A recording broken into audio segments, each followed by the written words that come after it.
আমার ছেলের বয়স চলতেছে মাত্র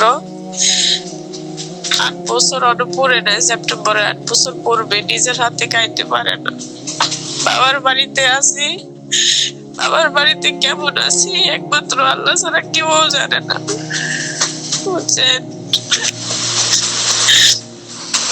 আমি চাইছি হয়তো দুনিয়া তো শেষ, আখিরাতের জন্য আমার একটাই সন্তান, একটাই ছেলে, ওর মানুষ করার জন্য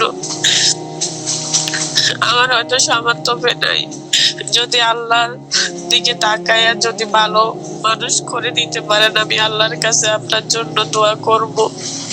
আমার সন্তানটা কত কষ্ট করে মানুষ করতেছি।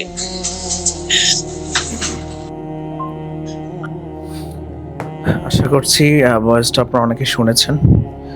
আসলে এরকম অনেক ভয়েস, অনেক মেসেজ প্রতিনিয়ত আমাদের কাছে আসে। ওনার বাড়ি হচ্ছে কুমিল্লা দেবিদ্বার থানা। আমাকে ফোন দিয়েছেন, কথা হয়েছে আমার সাথে। আমি ওনার ভয়েসগুলো শুনে খুবই আবেগে উৎফুল্লিত হয়েছি।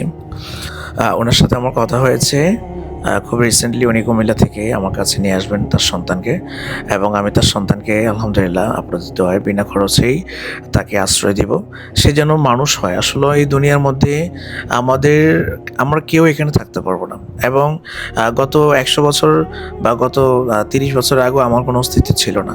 আবার আগামী একটা সময় পরে আমার অস্তিত্ব থাকবে না এই দুনিয়ায়।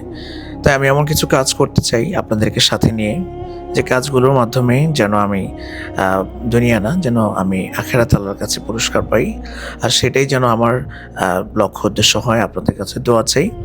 আর বিশেষ করে অসংখ্য কৃতজ্ঞতা জানাচ্ছি সেই সকল গার্ডিয়ানদেরকে যারা আপনাদের সন্তানদেরকে আমার কাছে দিয়েছেন, এবং আপনাদের সেই বেতন থেকে অর্থ বেঁচে যাওয়া টাকা দিয়েই এই সকল বাচ্চাদেরকে আমি লালন পালন করতেছি। এবং আশা করছি আপনাদের দোয়ায়, আপনাদের দোয়ার বরকতে আল্লাহ আমাকে বাঁচিয়ে রাখলে একদিন আমি আরো অনেক বাচ্চাদেরকে এরকম লালন পালন করতে পারবো। তাই আপনারা সর্বদা আমার জন্য দোয়া করবেন, আমার পাশে থাকবেন, এবং বিশেষ করে আমাদের সকলের কাছে দোয়া চাই। আমাদের কিছু স্টুডেন্ট আমরা তৈরি করতেছি, যাদেরকে দিয়ে ইনশাল্লাহ আগামীতে ভালো কিছু আমরা আশা করতে পারি। এবং যারা এখনও ছোট আছেন, যারা তাদেরকেও আমরা আস্তে আস্তে তৈরি করছি। সর্বোপরি আপনাদের কাছে দোয়া চাই, আপনারা দোয়া করবেন। একসময় ইনশাল্লাহ এই ইসলামিক ইনস্টিটিউট ইন্টারন্যাশনাল হিফজুল কোরআন অনেক দূরে এগিয়ে যাবে। সর্বোপরি আপনাদের কাছে এটাই কাম্য, এই প্রতিষ্ঠান যেন এ জাতির কল্যাণে কাজে আসে, এই প্রতিষ্ঠান যেন এই এলাকাবাসীর কল্যাণে কাজে আসে। তাই আমি আপনাদের কাছে সর্বশেষ দোয়া চাই, আল্লাহ তাআলা যেন আমাকে এই সকল বাচ্চাগুলোর পাশে থাকার তৌফিক দান করে, এবং আমি যেন একদিন শত শত এতিমদেরকে লালন পালন করতে পারি। আমার মাদ্রাসার গার্ডিয়ানদের একদম ভিন্ন একটি সওয়াব হয়, যেটা হয়তো অনেক গার্ডিয়ানরাও জানে না।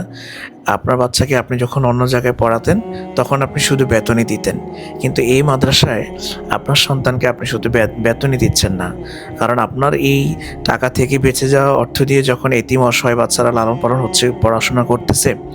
সুবহানাল্লাহ, আল্লাহ তাআলা হাদিসে বলছে যে বাল্লিগু আন্নী ওয়ালাউ আয়া, তোমরা যদি একটি ভালো আয়াতের জন্য শেয়ার করো।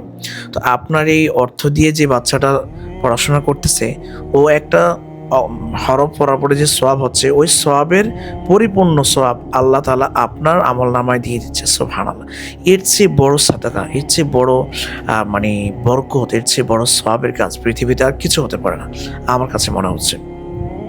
তাই আপনারা শুধু আপনাদের সন্তানদেরকে পড়াচ্ছেন না, আপনারা শুধু আপনাদের সন্তানদেরকেই মানুষ করছেন না, আপনাদের এই বেতন থেকে বেঁচে যাওয়া অর্থ দিয়ে আরও অনেক সন্তানরা মানুষ হচ্ছে, আর সেটার মাধ্যমেই আপনি সাদাকা জারিয়া সওয়াব কিয়ামত পর্যন্ত পাবেন। সুবহানাল্লাহ বিহামদিহি। তো সর্বোপরি হচ্ছে আপনারা ভালো থাকবেন, সুস্থ থাকবেন। আসসালামু আলাইকুম ওয়া রাহমাতুল্লাহি ওয়া বারাকাতুহু। হৃদয় মাঝে মালা গাথি ছন্দে আর গানে, তুমি আমার ফুটন্ত ফুল মনের বাগানে। তুমি যে প্রিয়